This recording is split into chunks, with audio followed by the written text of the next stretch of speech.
সুপ্রিয় দর্শক মণ্ডলী, আপনারা দেখছেন কৃষিও কথা 445 ইউটিউব চ্যানেল।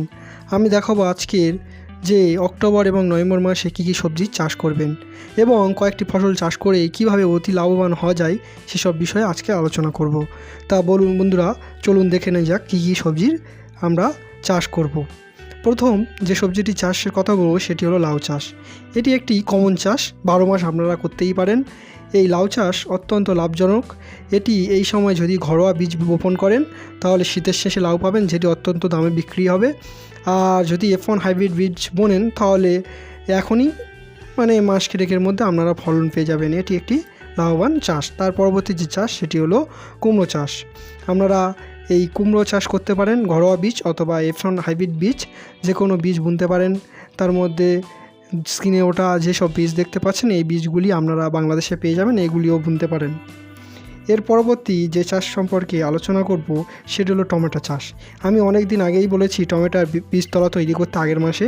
যাদের বীজতলা তৈরি এখনও হয়নি তারা বাজার থেকে চারা কিনে বসাতে পারেন। আর বীজ তলা তৈরি করার সময় নেই। আর দিনটা কত পরে নভেম্বর মাসের মাঝামাঝি অথবা শেষে বীজতলা তৈরি করতে পারেন। ওই ফসলটা অত্যন্ত দামে বিক্রি হবে। এই যে টমেটো দেখতে পাচ্ছেন এটি হচ্ছে শীতের টমেটো।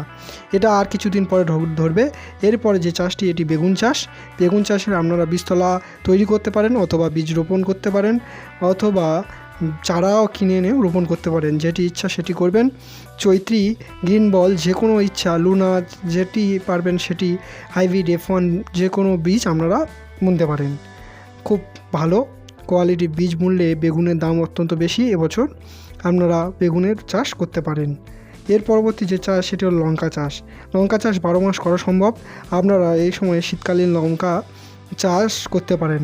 আপনারা চেষ্টা করবেন হাইব্রিড F1 লঙ্কার বীজ বুনতে। এবং লঙ্কা চাষ করতে গেলে অবশ্যই 2 রকম বীজ আপনারা বুনবেন, যারা বাণিজ্যিকভাবে করবেন। ঘরোয়া চাষিরা অল্প পরিসরে করতে পারেন। এই সময় ঘরোয়া চাষিরা বিন চাষ করতে পারেন অল্প পরিসরে। এটি অত্যন্ত লাভজনক এবং ঘরের জন্য যদি আপনারা 2 লাইন দেন, 10 টাকার বিন গাছ লাগালেও আপনারা খেয়ে পারবেন না বিন চাষ।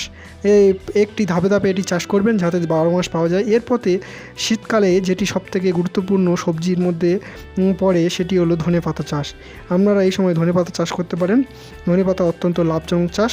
তবে এই শীতকালে যারা বাণিজ্যিক চাষ করে তাদের চাষ না করাই ভালো, কারণ এই সময় ঘরোয়া চাষিরা চাষ করবেন এটি। এরপর আসি বরবটি চাষ। এই শীতকালে বরবটি চাষ করতে পারেন। এটি ব্যবসায়ী চাষিরা করতে পারেন, ঘরোয়া চাষিরা করতে পারেন। ঝাঁটি বটবটি পাওয়া যায় এবং লতানো বটবটি পাওয়া যায়। লতানো বটবটি চাষ করলে অবশ্যই ছাদলা বা মাচা করতে হবে। এরপরে যে চাষ পদ্ধতি সম্পর্কে আলোচনা করব সেটি হচ্ছে শশা বা ঝিঙে চাষ। এটি আপনারা করতে পারেন। এর পরবর্তী হচ্ছে বাঁধাকপির চাষ। আপনারা অবশ্যই বাঁধাকপির বীজতলা এখনই তৈরি করে ফেলুন, অথবা অনেকেই বাঁধাকপির বীজতলা তৈরি করে ফেলেছেন, তারা বাঁধাকপির চারা রোপণ করতে পারেন। আর এই যে বাঁধাকপিটা দেখতে পাচ্ছেন এটি আগে উঠবে, এটি আর্লি ভ্যারাইটির বাঁধাকপি রয়েছে। এরপরে আপনারা ফুলকপির চাষ করতে পারেন। ফুলকপি অত্যন্ত লাভজনক একটি ফসল শীতকালীন সময়ে এবং খুব সহজেই হয়। আর যারা আর্লি করেছেন তাদের তো আগেই উঠবে। এর পরবর্তী যেটি স্কোয়াচ।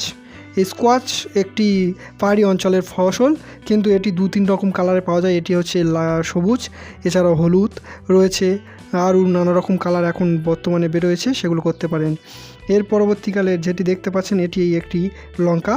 এই লঙ্কাটা দেখতে ক্যাপসিকাম গাছ। এই ক্যাপসিকামটা লঙ্কার মতো, কিন্তু বিভিন্ন রকম বেগুনি কালারের হয়, হলুদ হয়, সবুজ হয়, লাল হয়। আপনারা যেটি নিতে পারেন, এটি খুব লাভজনক একটি ফসল। এর পরবর্তী যে চাষটি হল ডাঁটা শাক। এটি লাল ডাঁটা বা সাদা যে কোনো একটা করতে পারেন। এই ডাঁটা শাক চাষ অত্যন্ত লাভজনক, তবে শীতকালে বাণিজ্যিক চাষ না করাই ভালো, ঘরোয়া চাষিরা করবেন। এর পরবর্তী যে চাষ পদ্ধতি সম্পর্কে আলোচনা সেটি হলো শশা চাষ। আপনারা শশা চাষ করতে পারেন টবে, অথবা আপনারা ঘরোয়াভাবে করতে পারেন। শীতকালে শশার দাম প্রচুর থাকে। এরপরে যে চাষটি এটি পালং শাক। আপনারা ঘরোয়া চাষিরা করতে পারেন, বাণিজ্যিকভাবে পালং শাক না চাষ করাই ভালো। এর পরবর্তী চাষিরা আসি মূলো চাষ। এই মূলো চাষ আপনারা বাণিজ্যিকভাবে না করাই ভালো, ঘরোয়া পদ্ধতিতে করবেন, কারণ মূলোর দাম এখন কমে যাবে। বাণিজ্যিক চাষিরা ব্রোকলি চাষ করতে পারেন, ঘরোয়া চাষিরাও করতে পারেন। ব্রোকলি চাষ বাণিজ্যিক চাষিরা করলে আস্তে আস্তে এর কদর বাড়ছে, এটি খুব লাভবান হতে পারেন। ব্রোকলি চাষ বাণিজ্যিক চাষিরা করতেই পারেন। এছাড়া হাইব্রিড ধনিয়া পাতা, এটি বাণিজ্যিক চাষিরাও করতে পারেন, ঘরোয়া চাষিরা অবশ্যই করতে পারেন। এটিও একটি লাভজনক ফসল। এটি হচ্ছে লঙ্কা, এটি ঘরোয়া চাষিরা করবেন, এটা বাণিজ্যিক চাষ না করাই ভালো।